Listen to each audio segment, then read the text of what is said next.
మనము నమ్మకమును సాహసోపేతమైనటువంటి నమ్మకముగా భావించి ముందుకు సాగాలని ఫ్రాన్సిస్ జేవియర్ వియత్నాం బిషప్ గారి ఆదర్శప్రాయమైనటువంటి జీవితం ద్వారా తెలుసుకుంటున్నాం. ఆయన చెబుతున్నాడు, ఇదిగో వర్ధమానములో మనం జీవించాలి. మామూలు పనులను అసాధారణమైనటువంటి రీతిలో చేసినప్పుడు ప్రభువు యొక్క తోడ్పాటు, ఆయన భరోసా మనకు ఎల్లప్పుడూ కూడా ఉంటుందని. అలా చెబుతూనే మొట్టమొదటిగా తనకు ఆదర్శముగా యేసు ప్రభువును ఆయన తీసుకుంటున్నాడు. యేసు ప్రభు జీవితంలో మత్తయి శుభవార్త 6వ అధ్యాయము 34వ వచనంలో, నానాటికి కావలసినటువంటి ఆహారమును మాకు దయచేయము తండ్రి అన్నటువంటి మొదటి ఆలోచనను మనకు అందిస్తున్నాడు. యేసు ప్రభు తండ్రి అయినటువంటి దేవునికి ప్రార్థన చేస్తూ తన శిష్యుల గలమునందరినీ కూడా దగ్గర చేర్చుకొని, ఇదిగో ఓ ప్రార్థన మాకు నేర్పించండి అని అన్నప్పుడు వారంతా కూడా యేసుప్రభుని అడిగినప్పుడు ఆయన పరలోక ప్రార్థనను నేర్పిస్తున్నాడు. ఆ ప్రార్థన ఏమిటి? ఆ ప్రార్థనలో ఉన్నటువంటి అనేకమైనటువంటి మౌలిక అంశాలు ఉన్నప్పటికీ కూడా మనకు ప్రస్తుతములో జీవించాలి అన్నటువంటి విషయాన్ని చెబుతున్నారు. కాబట్టి ఆ ప్రస్తుతమును గురించి ఆ ప్రార్థనలో యేసుప్రభు ఏం చెప్పాడు? మత్తయి శుభవార్త 6వ అధ్యాయము 34వ వచనంలో, ఇదిగో నానాటికి కావలసిన ఆహారము మాకు దయచేయండి. ఇది ప్రస్తుతం. ప్రభువా, నేను రాబోయేటువంటి కాలములో ఇంత ఆస్తిపాస్తులు కలిగినటువంటి జీవితాన్ని నేను కోరుకోవటం లేదు. లేకుంటే నాకు కాదు, నా మనవళ్ళకు కాదు, నా మునిమనమలకు కావాల్సినటువంటి ఆ వ్యవహారములతో కూడినటువంటి ఆస్తిని నేను కోరుకోవడం లేదు. ప్రభు ప్రార్థన ఏంటి? శిష్యులకు నేర్పించింది ఏమిటి? ప్రస్తుతములో జీవించండి.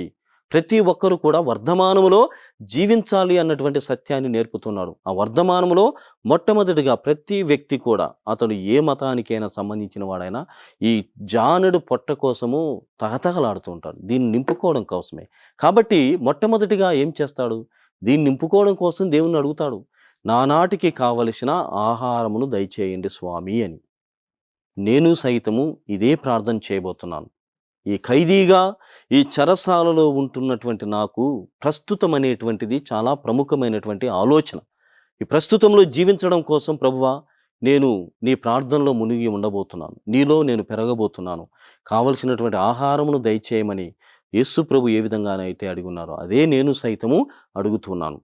రెండవదిగా యేసు ప్రభు జీవితంలో లూకా శుభవార్త 23వ అధ్యాయము 42-43 వచనాల్లో, నేడే నీవు నాతో పరలోకంలో ప్రవేశం చేస్తావని ఒక మంచి దొంగవాడితో యేసు ప్రభు శిలువపై నుండి చెప్పినటువంటి మాట.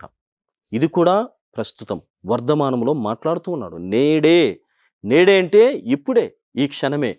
అంటే ఈ ప్రస్తుతానికి మనము దేవుణ్ణి ఎలా ఆరాధించాలి, దేవునిలో ఎలా పెరగాలి, దేవునిపై నమ్మకముతో ఆధారపడి జీవించాలి అన్నటువంటిదే ఆయన తత్వము.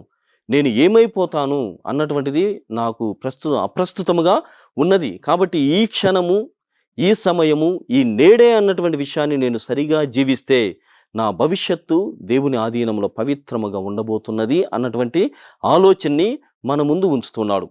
రెండవదిగా ప్రియమైనటువంటి సహోదరి సహోదరులారా, పునీత పౌలు గారి జీవితం నుండి కొన్ని కాన్సెప్ట్స్ని ఆయన చెబుతున్నాడు.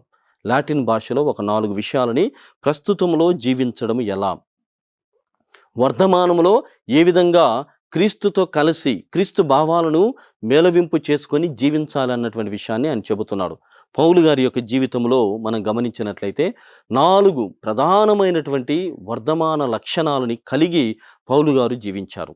అందుకే ఆయన గొప్ప మహర్షి కాగలిగాడు, గొప్ప ప్రవక్త కాగలిగాడు, గొప్పవాడిగా దేవుని యొక్క పవిత్రమైనటువంటి అపోస్తలుడు కాగలిగాడు. ఆయన వర్ధమాన లక్షణాలను మనం గమనించినట్లయితే, మొట్టమొదటిగా ప్రియ సహోదరి సహోదరులారా, కాన్ఫిక్సూస్ క్రూసి అన్నటువంటిది మొదటి వర్ధమాన లక్షణం. దాని అర్థం ఏమిటంటే, I have been crucified with Christ. నేను క్రీస్తుతో సిలువ వేయబడి తిని. I have been crucified with Christ. గలతీయులకు వ్రాసినటువంటి లేఖ 2వ అధ్యాయము 20వ వచనంలో ప్రభు అయినటువంటి దేవుడు పౌలు గారి ద్వారా చెబుతున్నాడు, ఇక జీవించున్నది నేను కాదు, క్రీస్తే నాలో జీవిస్తాడు. ఇది వర్ధమానంలో జీవించేటువంటి విధానం. I have been crucified with Christ అంటే యేసు ప్రభు ఏ విధంగానైతే మరణించాడో ఆయన మాదిరిగా నేను కూడా ఆయన సిలువకు అంటగట్టబడి ఉన్నాను. కాబట్టి వర్ధమానములో ప్రభువు ఏమి చేశాడో ఏమి చేస్తాడో అన్నటువంటి భావంతో ముందుకు సాగడమే ఈ వర్ధమాన ప్రధానమైనటువంటి లక్షణం.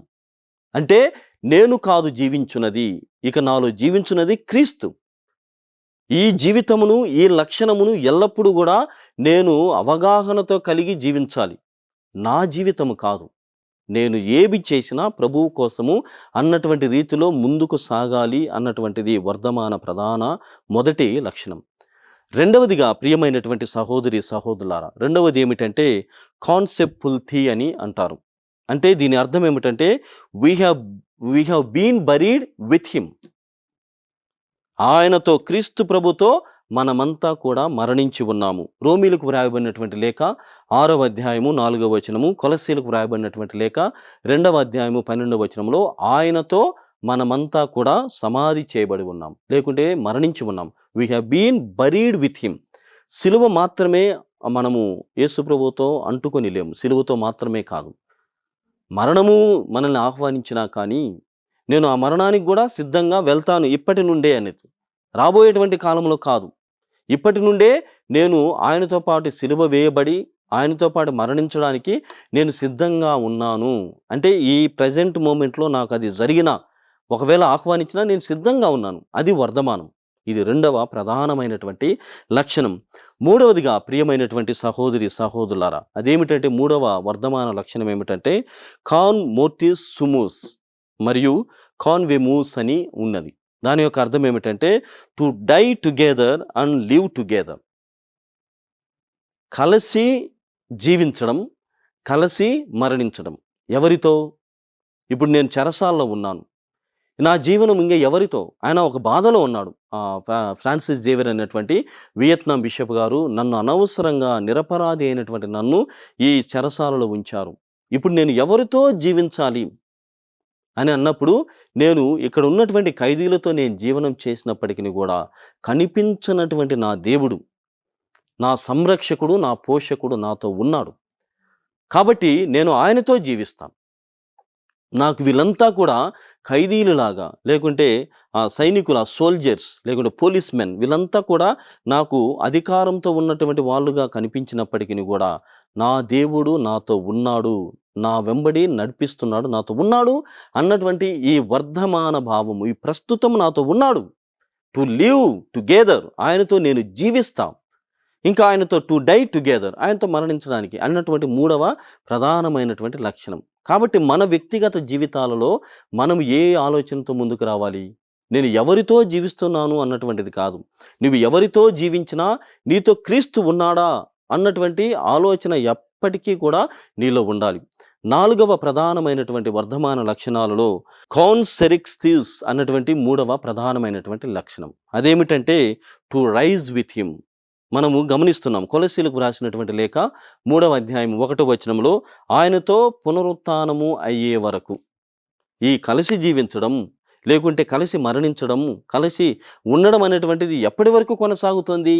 ఇది నాలుగవ వర్ధమాన లక్షణం. ప్రస్తుతంలో జీవించడం ఎప్పటి వరకు అంటే నేను ఆయనతో పునరుత్థానము అయ్యే వరకు, to rise till I rise with him through the resurrection. నేను పునరుత్థానం అయ్యేంత వరకు కూడా ఈ జీవనం కొనసాగుతుంది. ఇదే సాహసోపేతమైనటువంటి నమ్మకం,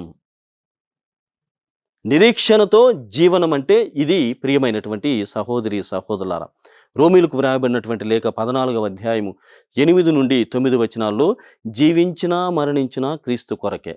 ప్రస్తుతం గురించి చెప్తున్నాను. వర్ధమానంలో జీవిస్తే ఇలాంటి మాటలు మనకు వస్తాయి. నైరాశ్యము, నిరుత్సాహమైనటువంటి మాటలు రావు. జీవించినా మరణించినా, నాకు లాభమైనా నష్టమైనా, కీడు అయినా మంచి అయినా క్రీస్తు కొరకే అన్నటువంటి నమ్మకం మనలో బలంగా ఏర్పడుతుంది.